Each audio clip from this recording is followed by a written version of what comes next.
আমরা বিভিন্ন সময় বলে থাকি বন্ধুরা যে আমরা মার্কেট থেকে আপনাদের কাছ থেকে প্রচুর কিছু শিখি।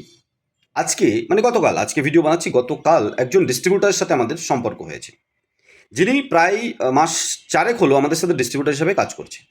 এবং ওনার টার্গেট যখন আমাদের সাথে জুড়ে ছিল, আমরা জিজ্ঞাসা করি কেন ডিস্ট্রিবিউটার হতে চান, কেমন ইনভেস্ট করে হতে চান, কতগুলো আইডি নিয়ে হতে চান। তো উনি আমার কাছ থেকে বেশ ভালো আইডি বাল্কে কিনে একটা খুবই সুন্দর কম প্রাইসে, যত বাল্কে কিনবেন তত কমে আপনি পান, সে বিস্কুট হোক, অন্য কোনো প্রোডাক্ট হোক, সার্ভিস হোক বা আমাদের সাথে জোড়া। একসাথে কিনলেই আপনি অনেক কমে পাবেন এবং অনেক কমে আপনি বিক্রি করতে পারবেন। তো প্রচুর আইডি কিনেছিল, বেশ আমাদের সেরা ডিস্ট্রিবিউটার বলতে পারেন এখনও পর্যন্ত। তো উনি যখন অনেক আইডি কিনেছিলেন আমি খুশি হয়েছিলাম। গত কয়েকদিন আগে, গতকাল ওনার সাথে কথায় কথায় আমি বললাম যে আপনি যে এত আইডি কিনে রিস্ক নিলেন কেন। ওনার কাছ থেকে যে কথাটা আমি শুনলাম আমাকে অবাক করে দিয়েছে, যে একজন ডিস্ট্রিবিউটার এখন মাস্টার ডিস্ট্রিবিউটার হওয়ার জন্য প্রসেস করছে, কারণ ওনার বানানো রিটেলাররাও ডিস্ট্রিবিউটার হতে চাইছে। উনি বললেন যে আমি ধরুন ডিস্ট্রিবিউটার নিলাম 10টা আইডি নিয়ে, তার মানে আমার টার্গেট 10টা, আমি 10টাই অ্যাচিভ করলাম। তার মানে 10% বা 10টা আইডিতে আমি সীমাবদ্ধ, আস্তে আস্তে কিনবো, আস্তে আস্তে আমি পাবো। এই 4 মাসে হয়তো 10টা আইডি বিক্রি করতে পারতাম, যেহেতু আমাদের দিক থেকে কোনো টার্গেট থাকে না। উনি 100টা আইডি, 200টা আইডির টার্গেট নিয়ে মার্কেটে নামলেন এবং ফেল করলেন। এবং তাই উনি 40% মতো আইডি বিক্রি করেছে যা আমাদের কাছ থেকে কিনেছে।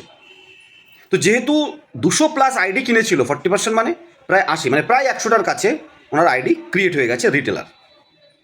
ওনার কথা হচ্ছে যদি আমি ছোটো রিস্ক নিতাম, ছোটো গোল থাকতো যে 10টা আইডি কিনে ব্যবসা করবো, আমি 10টার বেশি বিক্রি করতে পারতাম না, টেনশন থাকতো না। তো আমি যখন 250টা আইডি কিনে 250 টার্গেট রেখেছি, মানে 250 গোল, 250 আইডির, সেখানে আমি 40% অ্যাচিভ করেছি, মানে ফেল বা কোনো রকমে পাস।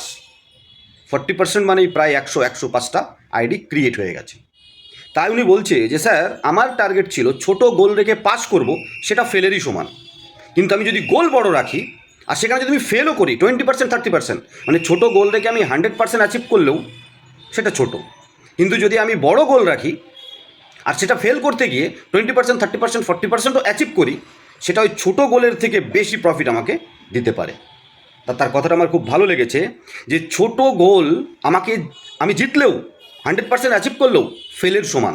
কিন্তু যদি আমি গোল বড় রাখি আর সেখানে যদি আমি ফেলও করি 20% 30%ও পাই, ওই ছোটো গোলের থেকে বেশি অ্যাচিভ করা সম্ভব। সিদ্ধান্ত আপনার, যে আপনি কিভাবে আমাদের সাথে জুড়ে বা আপনার গোলকে সেট করবেন। আপনি জিতে হারবেন না 30% 40%, মানে হারার মতো অ্যাচিভ করে জেতার থেকে বেশি এগিয়ে যাবেন।